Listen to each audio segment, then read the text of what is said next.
నమస్తే. Welcome to reality check. ప్రస్తుతం మనతో పాటు ఉన్నారు సిఐటియు రాష్ట్ర ఉపాధ్యక్షులు కందారపు మురళి గారు. సార్ నమస్తే అండి. నమస్కారం అండి. సార్ ఆంధ్రప్రదేశ్లోనే కాదు 2 తెలుగు రాష్ట్రాలలోనూ ఏ నోటు విన్నా ప్రశ్న రావణ్ గారు అరెస్ట్‌కి సంబంధించే ఆహ్, వింటూ ఉన్నాం. అయితే అప్డేట్ మనం చూస్తూనే ఉన్నాము. ఆయనకి సంబంధించిన ఫోన్‌లో కొన్ని రాసలీలలు కనిపించాయి. కొన్ని న్యూడ్ ఫోటోస్ ఉన్నాయి, వీడియోస్ ఉన్నాయి. అండ్ అకౌంట్‌లో ఆయనకి ప్రతి నెల ఒక 1,50,000 పడుతుంది. అకౌంట్‌ని ఫ్రీజ్ చేశారు. అండ్ యూట్యూబ్‌లో ఏవైతే ఆయన వీడియోస్ ఉన్నాయో అవన్నీ కూడా నిలిపివేయాలంటూ మెటాకి లెటర్ రాయడం, మెటా అందుకు ఒప్పుకోకపోవడం ప్రస్తుతం చర్చనీయాంశం అవుతుంది. అప్డేట్ ఏం చెప్తారు? అమ్మా నమస్కారం. మీకు స్వర్ణ గారు, వీక్షకులకు అందరికీ నేను సిఇటి తరఫున నమస్కారాలు తెలియజేస్తున్నాను. వాస్తవంగా మీరన్నట్లుగా ఇప్పుడు ప్రశ్న రావణ్ అనేది ఒక ప్రశ్నగా మిగిలిపోయింది ఆంధ్ర రాష్ట్రంలో. ఏమైతే రాజ్యాంగం మనకు హక్కులు కొన్ని కల్పించిందో వాక్ ఇప్పుడు వాక్ స్వాతంత్రం అనేది రాజ్యాంగంలో పేర్కొనబడినటువంటి కీలకమైనటువంటి అంశం ఇది. వాక్ స్వాతంత్రం ఉంది కదా అని చెప్పి ఎట్లా పడితే అట్లా మాట్లాడడానికి కూడా ఏమీ చట్టం అంగీకరించదు. రావణకు సంబంధించినటువంటి లోపాలు ఏమైనా ఉంటే ఆయన మాట్లాడిన దానికి ఆ తీవ్రతకు అనుగుణంగా అనేక చట్టాలు ఉన్నాయి. ఆ చట్టాల పరిధిలో కేసులు పెట్టారు. 5 స్టేషన్లలో కేసులు పెట్టారు. 4 స్టేషన్లలో బెయిల్ వచ్చింది. పోయిన ప్రతి చోట కేసు పెట్టడం, వెంటనే బెయిల్ రావడం, కేసు పెట్టడం, వెంటనే బెయిల్ రావడం, ఇట్లా 4 సార్లు జరిగింది. 5వసారి ఇవన్నీ లాభం లేదని ఉపా చట్టాన్ని ప్రయోగం చేశారు. ఉపా చట్టం దేని మీద ప్రయోగం చేస్తారు? ఉగ్రవాద నిరోధక చట్టం అనే పేరుతో ఒక అప్రజాస్వామికమైనటువంటి చట్టాన్ని కేంద్రం రూపొందించింది.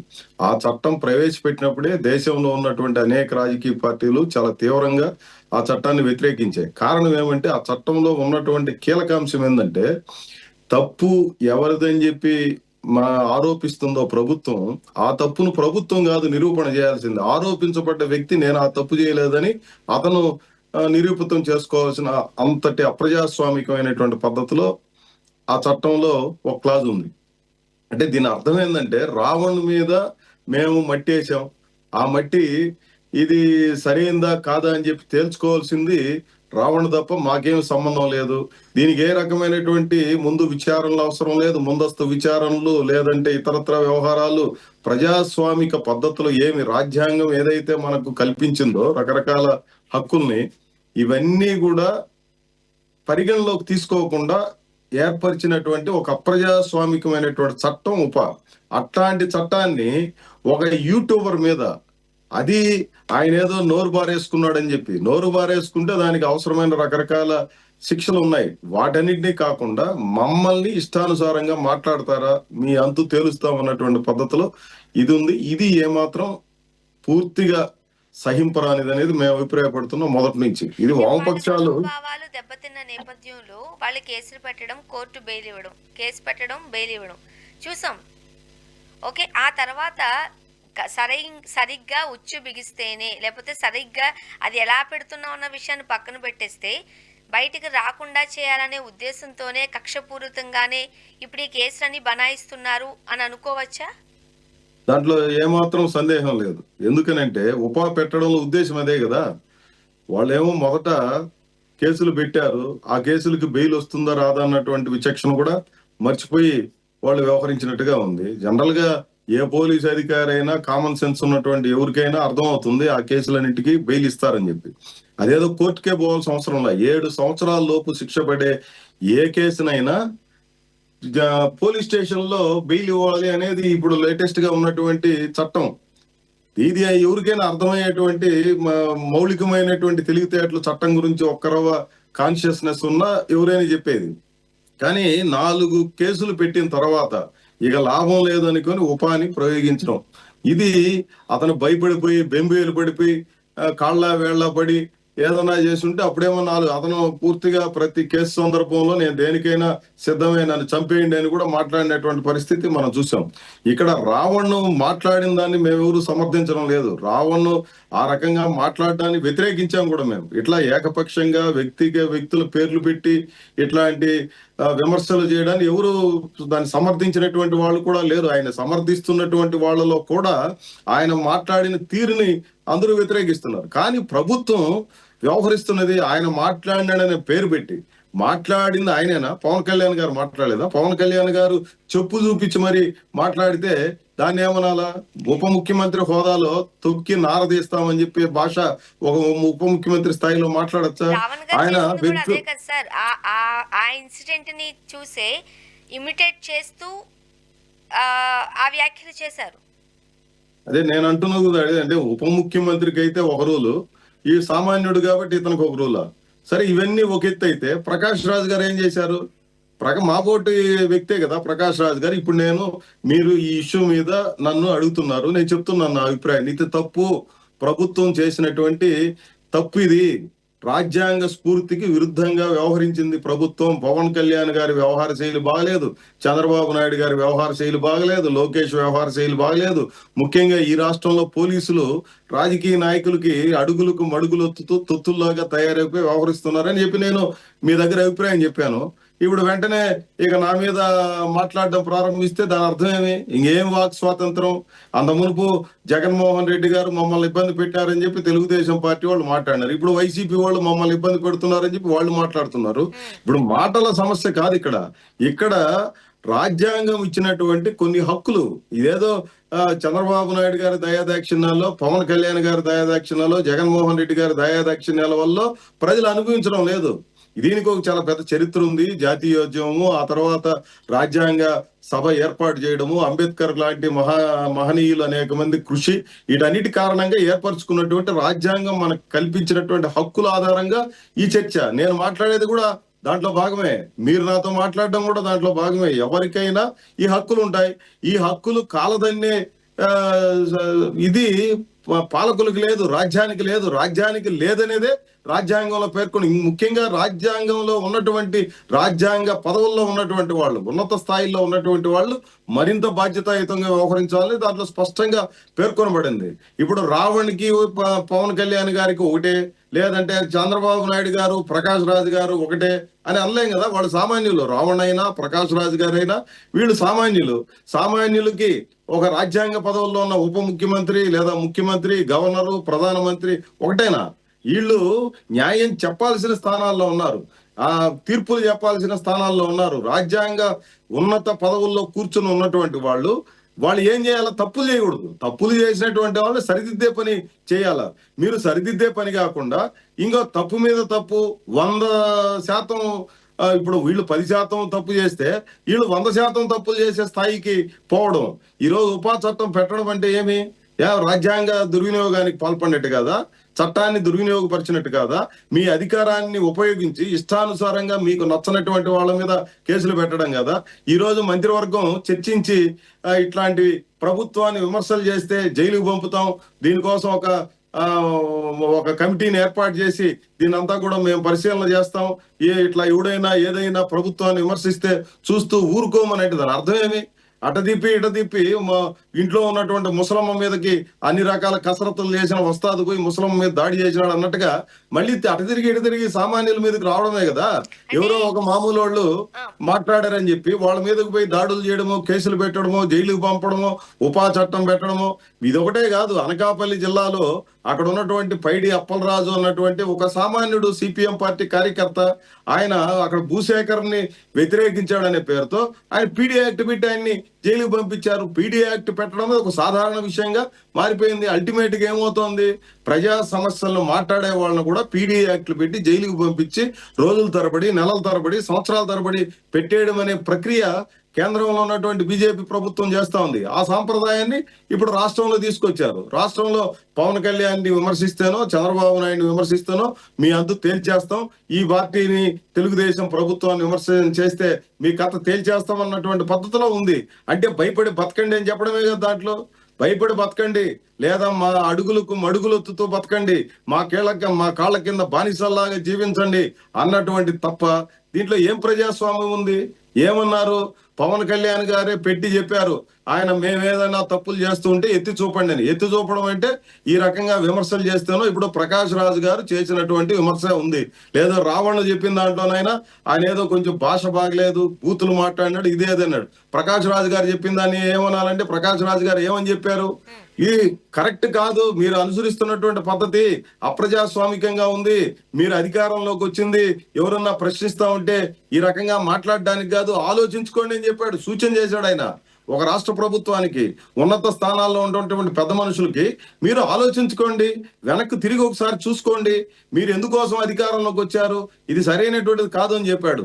ఆయన ఇంటర్వ్యూల్లో అన్నిటిలో చెప్పాడు, నేను ఒక పలానా పార్టీకి సంబంధించినటువంటి వ్యక్తిని కాదు, నేను ఒక ప్రకాష్ రాజ్ అనే ఒక హిందువునో క్రిస్టియన్నో లేదా ముస్లిమో మతానికి చెందినటువంటి వాడిని కాదు, కులానికి చెందిన నేను ఒక మనిషిని.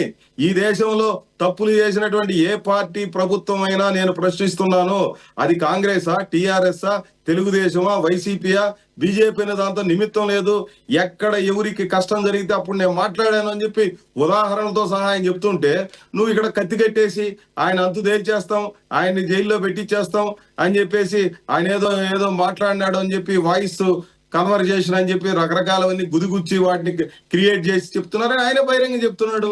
మంత్రుల స్థాయిలో మాట్లాడితే ఇప్పుడు ఏమనుకోవాలి? ఇప్పుడు రావణ్ గారు ఏం చెప్తున్నారు అంటే, మత విద్వేషాలు రెచ్చగొట్టే విధంగా ఆయన వ్యాఖ్యలు ఉన్నాయి అన్నప్పుడు కొంతమంది ఏం మాట్లాడుతున్నారంటే, మరి రాధా మనోహర్ దాస్ మాట్లాడిన వ్యాఖ్యలేంటి, అండ్ మీకు చెందిన వాళ్ళు, మీ పార్టీకి సంబంధించిన వాళ్ళు 3 మేకులు 2 చెక్కలు అన్న మాటలేంటి, అండ్ మొన్నటికి మొన్న పంతం నానాజీ గారు వాడు వీడు అంటూ మాట్లాడిన వ్యాఖ్యలేంటి, మీ భాష సరిగ్గా లేదు, మరి రాధా మనోహర్ దాస్ మాట్లాడిన మాటలు మత విద్వేషాలు రెచ్చగొట్టే విధంగా లేవా, మరి వాళ్ళపైన ఎటువంటి యాక్షన్ ఎందుకు లేదు, తీసుకుంటే అందరి మీద తీసుకోవాలి కదా, ఎందుకు కావాలనే కక్షపూరితంగానే టార్గెట్ చేస్తూనే రావణ్ గారికి సంబంధించి ఇవన్నీ చేస్తున్నారు అని అనుకోవడానికి లేదంటారా? దాంట్లో కరెక్ట్ ఏమో. ఇప్పుడు రావణ్ అడిగాడు కాబట్టి మనం అనుకోవాల్సిన అవసరం లే. రాధా మనోహర్ దాసు మాట్లాడేటివి మనం చూస్తే వీడియోల్లో గొర్రెలే ఉంటాడు ఆయన. క్రిస్టియన్లు డైరెక్ట్ గా గొర్రెలేని మాట్లాడతాడు. మాట్లాడచ్చా? హిందువుల్ని వేరే మతస్థుడు ఎవడన్నా ఇట్లాంటి ఒక పేరు పెట్టి, ఒక జంతువు పేరు పెట్టి వ్యాఖ్యానం చేస్తే ఒప్పుకుంటామా? లేదు. ముస్లింలని ఇట్లా మాట్లాడితే ఒప్పుకుంటామా? అమెరికాలో క్రిస్టియన్లు చాలా పెద్ద మెజారిటీ జనము, అక్కడ పోయి హిందువులు మైనారిటీలు, అక్కడ ఉన్నటువంటి క్రైస్తవులు వచ్చి హిందువుల్ని తేలిగ్గా మాట్లాడితే అంగీకరిస్తామా? ఈ రోజు బంగ్లాదేశ్ లో జరుగుతున్నటువంటి పరిణామాలు మనం చూస్తున్నాం. అక్కడ హిందువులు మైనారిటీలు, అక్కడ ఉన్నటువంటి వాళ్ళు వచ్చి హిందువుల్ని తేలిగ్గా మాట్లాడితే మనం అంగీకరిస్తామా? అంగీకరించాం కదా. ఇక్కడ ఉన్నటువంటి మైనారిటీలకి కొన్ని హక్కుల్ని మన రాజ్యాంగం కల్పించింది. మైనారిటీల పట్ల భాష, ఎవడైనా తప్పు చేస్తే ఆ తప్పుని మాట్లాడడానికి చట్టాలు ఉన్నాయి, జైళ్లు ఉన్నాయి, న్యాయస్థానాలు ఉన్నాయి, దీనికో పెద్ద రాజ్యాంగ వ్యవస్థ ఉంది, అది మాట్లాడచ్చు. ఈయన మాట్లాడితే గొర్రెలని స్టార్ట్ చేసి బూతుల మీద బూతులు మాట్లాడుతూ, లెక్క లేకుండా మాట్లాడుతూ, తేలిక భావంతో చేస్తూ ఉంటే దాన్ని మీరు సహిస్తూ, మరో పక్కన దాన్ని ప్రశ్నించినటువంటి వాళ్ళని వాళ్ళు మత విద్వేషాలు సృష్టించడానికి మాట్లాడుతున్నారని చెప్పి మాట్లాడడం ఏ రకమైనటువంటి న్యాయం? అదేదో రావణ్ ప్రశ్న కాదు, మనలాంటి వాళ్ళందరూ కూడా ప్రశ్నించాల్సినటువంటిది. అది తప్పు కదా. 100కి 100 రూపాయలు. అది ఎవరైనప్పటికీ రావణ్ తప్పు చేస్తే రావణ్ తప్పు అని చెప్పండి. రాధా మనోహర్ దాస్ ఆ రకంగా ప్రవర్తన చేస్తే ఆయన కూడా రావణ్ లాగే అరెస్ట్ చేసి పంపించండి. మత విద్వేషాలకి కారకుడవుతున్నాడు. తిరుపతిలో, తిరుమలలో ఆయన ఇట్లాంటి ప్రయత్నాలు చేస్తే ఇక్కడ కేసులు పెట్టారు, అరెస్టులు చేశారు రాధా మనోహర్ని. అదే రకంగా ఈరోజు ఆయన ఇక్కడ అయిపోయింది. దేశమంతా తిరుగుతూ విచ్చలవిడిగా రైళ్లలో, విమానాల్లో, ఎయిర్పోర్ట్లలో ఎక్కడ చూసినా ఏదో ఒకటి కనిపిస్తూ అక్కడంతా కూడా ఒక వీడియో తీయడం, ఈ రకమైనటువంటి విద్వేషాలని ఆయన రగల్చడము, వ్యాపింపజేయడం అనేది కార్యక్రమంగా పెట్టుకొని ఉన్నాడు. ఇప్పుడు ఆయన కులం ఏంది, ఆయన ఎక్కడి నుంచి వచ్చాడు, ఆయన వెనకాతల ఏముంది, ఆయన ఎవడు నడిపిస్తున్నాడు, ఆయన అకౌంట్ లో ఎవడెవడు డబ్బులు వేస్తున్నాడు, వాళ్ళు హిందూ విద్వేషకులా లేదంటే ఇంకా వేరే మతస్థులా? ఆయనకు ప్రతి నెల పడుతుంది కాబట్టి అకౌంట్ ఫ్రీజ్ చేశారు. 1,50,000. నేననేది రావణ్కే కాదు, రాధా మనోహర్ కాడి నుంచి వస్తున్నాయి డబ్బులు. విమానాలు తిరుగుతున్నాడు, లేకపోతే ఇంకెక్కడెక్కడో తిరుగుతున్నాడు, ఏదేదో చేస్తున్నాడు. అంటే నువ్వు చేయదలుచుకుంటే సమగ్రమైనటువంటి విచారణ ఎవరి మీదనైనా చెయ్యి. ఒకరినేమో ఒక రకంగా చూస్తావు, ఇంకొకరినేమో ఇంకొక రకంగా చూస్తావు. వీళ్ళ అకౌంట్ లో ఏమొచ్చింది, వాళ్ళ అకౌంట్, అందరినీ చూడండి. మీరు తప్పు చేసినటువంటి వాళ్ళని ఎవరినైనా మీరు విమర్శ చేయడానికో లేదా ప్రశ్నించడానికో చట్టానికి అధికారం ఉంది. ఆ అధికారం ప్రకారం మీరు పరిశీలన చేయండి. ఎందుకు అట్లా మాట్లాడుతున్నారో ప్రశ్నించండి. అవన్నీ లేకుండా కొందరి మీదనో కేంద్రీకరించి తమను విమర్శించారు కదా అనే పేరు పెట్టి ఇట్లా చేయడం అనేది 100% తప్పు. అండ్ సాయి మీరు కృష్ణ అనే విషయంలో కూడా సాయి కృష్ణ విషయంలో కూడా కులం కాదు కదా. కులానికి నేరానికి ఏం సంబంధం? నేరానికి కులం ఆపాదిస్తామా? నేరానికి మతం ఆపాదిస్తామా? నేరానికి భాషను ఆపాదిస్తామా? తప్పది. సాయి కృష్ణ విషయంలో కూడా ప్రభుత్వం తప్పు చేసింది. ఆయన నేరస్తుడు, దుర్మార్గుడు, రౌడీ షీటరు, రేపిస్టు, ఇంకోటి అని చెప్పి ఇప్పుడు మాట్లాడుతున్నారు. అవన్నీ ఉంటే శిక్షించండి. ఎవడొద్దన్నాడు? మిమ్మల్ని చంపేయమని చెప్పారా? చంపేయమనేమి చట్టం ఏం చెప్పలేదే. చంపేసి ఆ తర్వాత ఇవన్నీ మాట్లాడడం ఏం న్యాయం అది? కాబట్టి నేరస్తునుగానే చూడండి, నేరాన్ని నేరంగానే చూడండి. నేరానికి కులం ఆపాదించొద్దు, నేరానికి మతం ఆపాదించొద్దు అనేది మేము ఆ రోజు చెప్పాం. ఈ రోజు కూడా అంతే. రావణ్ విషయంలో కూడా ఆయన తప్పు చేసి ఉంటే ఆ తప్పును మాట్లాడదాం. లేదా లేదని అంటే నిర్దిష్టంగా ఉంటే అదే మాట్లాడండి. రాధా మనోహర్ దాస్ కి అదే వర్తిస్తుంది. మీకైనా, నాకైనా, పవన్ కళ్యాణ్కైనా, చంద్రబాబు నాయుడుకైనా ఒకే రకంగా వర్తిస్తుంది. ఇప్పుడు రావణ్ ప్రశ్నించాడు, తప్పు చేసినాడు, మాట్లాడన్నారు. అదే పవన్ కళ్యాణ్ గారు అంతకంటే పెద్ద భాషను మాట్లాడినాడు కదా, అంతకంటే తీవ్రంగా ఆయన మాట్లాడినాడు కదా. ఆయనేమి అడగరా? మీరు అడిగితే అందరిని అడగండి. మొదటి తప్పు ఎవరిది? బలమైనటువంటి ముఖ్యమంత్రి, ఉప ముఖ్యమంత్రి స్థాయిలో ఉన్నటువంటి వాళ్ళు మీ ఇష్టం వచ్చినట్టు మాట్లాడి, సామాన్యుడు ఎవరన్నా, నేను అసలు రావణ్ పవన్ కళ్యాణ్ అభిమాని అనే విషయం మాకు తెలీదు. నిన్న మొన్న మళ్ళీ అర్థం అవుతుంది. అసలు పవన్ కళ్యాణ్ ని చాలా గొప్పగా ఇమిటేట్ చేస్తాడని, ఆయన కారణంగానే ఆయన భాష, ఆయన శైలి, ఆయన స్టైలు అవన్నీ కూడా ఆయనకి అలవాటైందని, ఆ కారణంగానే అతని స్టైల్ ను ఇమిటేట్ చేస్తూ ఈ రోజు అతనికి వ్యతిరేకంగా మారిపోయాడని అంటున్నారు. ఇవన్నీ మా తెలియవు, ఇటీవల తెలిసినటువంటి విషయాలు. మీ కారణంగానే అట్లా తయారైన మీరే కదా మొదటి దోషి. కాబట్టి అప్పుడు పవన్ కళ్యాణ్ గారు సమాధానం చెప్పుకోవాలి. వీటన్నిటికీ ఆయన చేసింది న్యాయము, కరెక్ట్ అని అనుకుంటే రావణ చేసింది కూడా న్యాయము, కరెక్టే. ఆయన చేసింది తప్పు అయితే ఏం చేసింది తప్పే. ఎందుకంటే ఒకే రకమైనటువంటి యాక్టివిటీ కదా నువ్వైనా ఈయనైనా చేసింది. కాబట్టి మనకైతే ఒక రూలు, ఇంకొకరికైతే ఇంకొక రూలా. అంటే ఇప్పుడు క్యాబినెట్ కూడా కరెక్ట్గా, అంటే ఎవరైతే గవర్నమెంట్ ని ప్రశ్నిస్తారో వాళ్ళ మీద కేసులు తప్పవు అంటూ ఒక టాస్క్ ఫోర్స్ ఏర్పాటు చేసినట్టుగా కూడా మనకు ఈ సమాచారం అందుతోంది. అంటే దాని అర్థం ఏమి? టాస్క్ ఫోర్స్ ఏర్పాటు చేయడం అని అంటే బెదిరించడమే కదా. ప్రజల్ని బెదిరించడం, మాలాంటి వాళ్ళని బెదిరించడం, ప్రశ్నించే శక్తుల్ని మీరు ప్రశ్నలు ఆపకపోతే మేము మీ అంతు తేల్చేస్తాం. ఇదే కదా, ఇట్లా సారాంశం అదే కదా.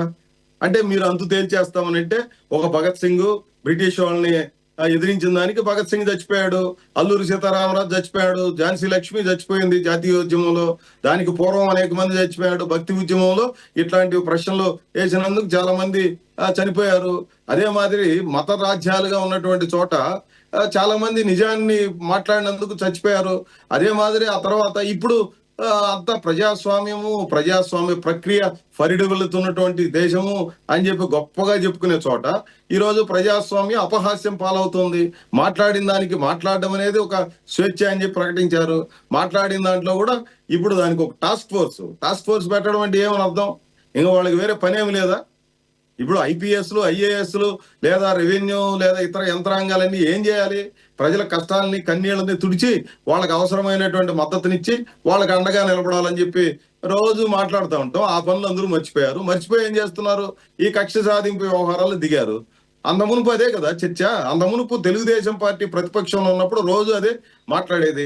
మా బోటి వాళ్ళందరినీ వచ్చి మద్దతు కోరింది.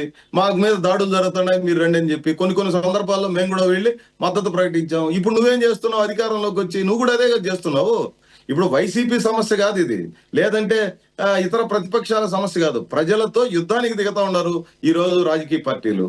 ఇది సమంజసం కాదు. యుద్ధానికి దిగిన ఏ రాజకీయ పార్టీ అయినా ఎన్నికల్లో చిత్తుగా ఓడిపోయి అదృశ్యం అయిపోవడం అనేది ప్రజలు గతంలో అనేక సార్లు చారిత్రాత్మకమైన తీర్పులు ఇచ్చారు. ఇదే రకమైనటువంటి ధోరణి కొనసాగితే వీళ్లకు అదే గతి పడుతుందనేది నిర్వివాదాంశం. మరో పక్క కూటమి ప్రభుత్వం ఏర్పడి 2 ఏళ్ళు కంప్లీట్ చేసుకుంది. ఈ 2 ఏళ్లలోనే మాకు ఏదైతే ప్రామిస్లు చేశారో అది ఏది నెరవేర్చలేదంటూ ఎంప్లాయీస్ ఈ రోజు బయటకు వచ్చిన సందర్భం మనం చూస్తున్నాం. ధర్నాకి సిద్ధమవుతున్నారు. ఏం చెప్తారు? ఎంప్లాయీస్ ఒక్కరే కాదు, ఈ రోజు అంగన్వాడీలు మన రాష్ట్రంలో ఉన్నటువంటి అన్ని జిల్లా కలెక్టరేట్ల దగ్గర వేలాది మంది వచ్చి మాకు ఎన్నికలకు ముందు బాబు గారు ఇచ్చినటువంటి హామీల్ని అమలు చేయండి అని చెప్పి వచ్చారు. ఇప్పుడు తిరుపతి జిల్లాలో 2.5-3 వేల మంది జనం కలెక్టరేట్ దగ్గర భారీ జనం నల్ల చీరలతో నిరసన చేస్తూ వాళ్ళందరి నినాదం ఏమి? 26,000 వేతనం మాకు కనీస ఇవ్వాలి. వేతనం ఒక 26,000 ఇమ్మంటున్నారు. 26,000 కనీస వైద్య వేతనం సదుపాయం ఇవ్వాలి. కల్పించమంటున్నారు. ఇవన్నీ సాధారణ కోరికలే కదండి. అంటే అదే ఖచ్చితంగా ఇప్పుడు ఇవ్వాల్సిందే. నేననేది అదే. ఎవరికి కల్పించాలి కనీస వేతనం? 26,000 అనేది ఎక్కువ. ఈరోజు ఒక ఎమ్మెల్యేకి ఎంత వస్తా ఉంది? ఒక ఎమ్మెల్యేకి 3 లక్షల పైబడి మీరు నెల నెలా తీసుకుంటూ ఒక్కసారి ఎమ్మెల్యే అయినటువంటి వాళ్ళు 5 ఏళ్ల టర్మ్ పూర్తయితే వాళ్ళు చనిపోయేదాకా 50,000 రూపాయలు పెన్షన్ ఇస్తారు. ఆయన చనిపోతే ఆయన భార్యకి పెన్షన్ ఇస్తారు. ఈ ఇద్దరు లేదా వాళ్ళ కుటుంబ సభ్యులకి జీవితాంతం అవసరమైన మందులు, ఖర్చులు లేదా వైద్య సౌకర్యాలన్నీ కల్పిస్తారు. అంటే ఒక 5 సంవత్సరాల పాటు సేవ చేసినటువంటి ఎమ్మెల్యేలకే ఇన్ని రకాల సౌకర్యాలు కల్పిస్తే దాదాపు 35 నుంచి 40 సంవత్సరాల పాటు జీవితం అంతా కూడా అర్పితం చేసి ప్రభుత్వానికి, ప్రజలకి, సామాజిక ప్రయోజనాల కోసం పనిచేస్తున్నటువంటి వాళ్ళకి పెన్షన్ అడగడం తప్పండి? ఇప్పుడు ఇస్తున్నటువంటి జీతం అంతా 11-12 వేల రూపాయలు జీతం ఇస్తూ ధరలు ఎంత పెరిగినాయి ఈ కాలంలో? 20 ఏళ్ళైంది వేతనాలు సవరణ చేసి ఆంధ్ర రాష్ట్రంలో. పక్కనున్న కర్ణాటక రాష్ట్రంలో మనకంటే 60% అదనంగా వేతనాలు ఇస్తున్నారు. పక్కనున్నటువంటి తెలంగాణలో పెరిగాయి, తమిళనాడులో పెరిగాయి, కేరళలో భారతదేశంలో ఎక్కడా లేనంత పెద్ద ఎత్తున కేరళ రాష్ట్రంలో ఇస్తున్నారు వేతనాలు. ఇవన్నీ చూసి మనకు సిగ్గనిపించాల్సిన అవసరం ఉందా లేదా? కనీసం మేము దేశంలో బ్రహ్మాండమైనటువంటి గొప్పలు అని చెప్పి రోజు డప్పు కొట్టుతున్నటువంటి పెద్ద మనుషులకి కనీస వేతనం సవరణ చేయడం అనేది ఒక హక్కు. అది 5 సంవత్సరాలకు ఒకసారి కనీస వేతన సవరణ చేయడం అనే చట్టం 20 ఏళ్ళైంది సవరణ చేసి. ఇదే చంద్రబాబు నాయుడు గారు 2 సార్లు ముఖ్యమంత్రిగా ఉన్నారు, దానికి పూర్వం ఒకసారి ఉన్నారు. 3 టర్ములు మీరు చేయలేదనంటే ఏమి బాధ్యత ఉన్నట్టు ఈ ప్రభుత్వానికి? ఇప్పుడు కనీస వేతనాల కమిటీ వేశారు. ఆ చైర్మన్ నెల్లూరు జిల్లా ఆయన, 20 మంది కమిటీ సభ్యులు ఉన్నారు. ఈ రోజు దాకా సమావేశం లేదు. సిగ్గుచేటు కదా? ఇంతకంటే దారుణం ఏముంటుంది? కనీసం ఆ కమిటీ సమావేశం జరిపి కష్టము సుఖము మాట్లాడాల్సినటువంటి పరిస్థితి పోయి ఇంతవరకు ఏమి సమావేశం కాలేదంటే ఆ కమిటీ సభ్యులందరూ లోకేష్ గారికి లెటర్ రాశారు. ఏమని? ఈ చైర్మన్ మీటింగ్ పెట్టడం లేదు, చైర్మన్ అయినా మార్చండి లేదా కమిటీని అయినా సమావేశపరచండి అని చెప్పేసి. ఇది ఈ రోజు ఉన్నటువంటి రాష్ట్రంలో నెలకొన్న పరిస్థితి. రాష్ట్రంలో 1,00,000 మంది అంగన్వాడీ కార్మికులు ఈ రోజు వీధులెక్కి రోడ్లలోకి వచ్చి పెద్ద ఎత్తున ధర్నా చేశారు. దాదాపు రాష్ట్రంలో ఉన్నటువంటి అంగన్వాడీ ఈ స్కూళ్ళన్నీ మూతపడిపోయినాయి, కలెక్టరేట్లన్నీ కిటకట్లాడినాయి. ఈ రోజు ఎందుకు? ఎంత స్థాయిలో అసంతృప్తి ఉంటే ఈ రకంగా జరుగుతుంది. ఇది మొదటిది. రెండవది, రాష్ట్ర ప్రభుత్వ పరిధిలో 3 లక్షల మంది కాంట్రాక్టు అవుట్ సోర్సింగ్ కార్మికులు ఉన్నారు. వాళ్ళకి 2006లో జీతాల సవరణ అనేది జరిగింది, కనీస వేతన నిర్ణయం అనేది జరిగి ఈ రోజు దాకా లేదు. ఈ 3 లక్షల మంది సరే పక్కన పెడదాం. 50 లక్షల మంది షెడ్యూల్డ్ పరిశ్రమల్లో పనిచేసే వాళ్ళు ఉన్నారు. ఆసుపత్రిలో పనిచేసేవాళ్ళు, సెక్యూరిటీ గార్డులుగా పనిచేసేవాళ్ళు, లేదంటే హమాలీ కార్మికులు. మీరు ఈ రాష్ట్రంలో ఉన్నటువంటి రకరకాల పనులు, వ్యవసాయ రంగం దగ్గర నుంచి పరిశ్రమల దగ్గర నుంచి ఇట రకరకాల పనులు చేసేవాళ్ళు 50 లక్షల మంది పైబడి ఉన్నారు. వాళ్ళకు కూడా ఇప్పటిదాకా లేదు. అంటే ఏమి అర్థము? దీని అర్థం ఏంది? వీళ్ళందరి గురించి ఆలోచించారా? ఎవరి గురించి ఆలోచిస్తారు? ఈ మంత్రివర్గాల్లో ఎవరి గురించి ఉండేది? ఈ అసెంబ్లీ ఎవరి గురించి ఉండేది? అసెంబ్లీలో ఇట్లాంటి వాళ్ళ గురించి చర్చించరా? మంత్రివర్గాల్లో చర్చించరా? ముఖ్యమంత్రి గారు మాట్లాడరా? ఉప ముఖ్యమంత్రి గారు మాట్లాడరా? ఇవేమి మాట్లాడటం లేదు. ఎవరి గురించి మాట్లాడుతున్నారు? వారానికి ఒకసారి మంత్రివర్గ సమావేశం జరిపి మేము ఈ భూములు ఇన్ని కేటాయించాం, 99 పైసలకి ఇస్తాం, రూపాయికి ఇస్తాం, 33 ఏళ్ళు, 66 ఏళ్ళు, 99 ఏళ్ళు లీజుకి ఇస్తాం. ఎవడబ్బ సొమ్ము అని ఎవరికి ఇచ్చేస్తున్నారు? వీళ్ళంతా కూడా ప్రజల సొమ్ము అండి. ఇది సహజ వనరులు. విద్యుత్ రంగాన్ని ధ్వంసం చేసేశారు, ప్రైవేట్ డిస్కాముల్ని ప్రారంభించారు. ఈ రోజు ఖనిజాలన్నీ కూడా మొత్తం తరలించేస్తున్నారు. పక్కనే ఉన్నటువంటి తిరుపతి జిల్లా మంగంపేటలో ఉన్నటువంటి ఖనిజం బైరటీస్ ఈరోజు దేశంలో అరుదైనటువంటి ఖనిజం ఒక కంపెనీ కట్టబెట్టేశారు. అదానికి రాష్ట్రాన్ని రాయిచ్చేశారు, పోర్టులు రాయిచ్చారు, రోడ్లు రాయిచ్చేశారు, విద్యుత్తును రాయిచ్చేశారు. ఇంకేముందని? మొత్తం ఆకాశము, భూమి, వనరులు అన్ని రాయిచ్చేసిన తర్వాత ఏముంటుంది? ఈ మొత్తం తీర ప్రాంతం 1000 కిలోమీటర్లు ఉంటాయి. 1000 కిలోమీటర్ల ప్రాంతాన్ని ప్రైవేట్ వ్యక్తులకు ఇచ్చేశారు, పోర్టులు ఇచ్చేస్తున్నారు, విశాఖపట్నం ఉక్కు పరిశ్రమలు ఇచ్చేస్తున్నారు. ఇక ఏం మిగులుస్తారు మీరు ప్రజలకి? మొత్తమే ఈ రోజు అదృశ్యమైపోతున్నటువంటి పరిస్థితి కనబడుతుంది. వీటిని ప్రశ్నిస్తే కేసులు పెడతారా? ఏమి న్యాయం ఇది? మరోపక్క ఏదైతే ప్రభుత్వ ఆస్తులు ఉన్నాయో అవన్నిటినీ కూడా ప్రైవేటీకరణ చేయడానికి సిద్ధమవుతున్నారు. ఈరోజు ఏది ఏమైనా సరే మొన్నటి వరకు మెడికల్ కాలేజీల ప్రైవేటీకరణ పైన ఎంత పంతం పట్టారో ఇప్పుడు ఆర్టీసీ పైన కూడా అంతే పంతాన్ని చూస్తున్నాం. ఈ బస్సులు అనేవి సాకుగా చూపిస్తూ మొత్తం ఆర్టీసీని ప్రైవేటైజేషన్ చేయడానికి గవర్నమెంట్ సిద్ధంగా ఉంది. అవును, దాంట్లో ఏమాత్రం సందేహం లేదు. మీరు అన్నట్టుగా ఈ బస్సులు ఒకటే కాదు, ఈ రాష్ట్రంలో ఉన్నటువంటి అన్ని రకాల వనరులన్నింటినీ కూడా ధ్వంసం చేసే ప్రక్రియకి ఈ రోజు కూటమి ప్రభుత్వం అన్ని రకాలుగా తెరదీసింది. ఇది మంచిది కాదు. ఈ బస్సుల్లో ఎంత అన్యాయంగా ఉందనంటే, ఎవడో పూణేకి సంబంధించినటువంటి ఒక కంపెనీ మనకు బస్సులు కొనుక్కొని బాడుక్కు పెడుతున్నాడు, అంటే అద్దెకి ఇస్తున్నాడు మన ఆర్టీసీకి. ఎవడో కొనుక్కొని నీకు అద్దెకి పెట్టడం ఏంది? నువ్వే తీసుకోవచ్చు కదా. కేంద్ర ప్రభుత్వం సబ్సిడీ ఇస్తా ఉంది. ఆ సబ్సిడీ ఏదో రాష్ట్ర ప్రభుత్వమే తీసుకొని బస్సులు నువ్వే కొనుగోలు చేసుకొని నువ్వే నడపచ్చు కదా ఎలక్ట్రిక్ బస్సులు. వాడికి సర్వీస్ ఛార్జీలు అనే పేరు పెట్టి, లేకపోతే ఇంకోటి అనే పేరు పెట్టి, కేంద్ర ప్రభుత్వం ఇచ్చే సబ్సిడీ కూడా వాడికే ఇచ్చి ఎందుకు ఇవ్వాలి ఒక ప్రైవేట్ కంపెనీకి? సరే, ఇవన్నీ సరే, బస్సులు పెడుతున్నాడు. బస్సులు పెడితే ఛార్జింగ్ స్టేషన్లు ఎవరు పెట్టాలండి? ఎవరు పెట్టాలంటే మళ్ళీ ప్రభుత్వం పెడతాను ఛార్జింగ్ స్టేషన్. ఎక్కడ? డిపోల్లో. ఇప్పుడు ఉదాహరణకి తిరుపతి దగ్గర మంగళం అనే డిపో ఉంది. అది దాదాపు 100 కోట్లు పైన చేసే విలువైనటువంటి, 100 కోట్లేమో ఇంకా ఎక్కువే, 250 కోట్ల రూపాయల పైన విలువ చేసేటువంటి భూమిని ఈరోజు కట్టబెట్టేస్తున్నారు.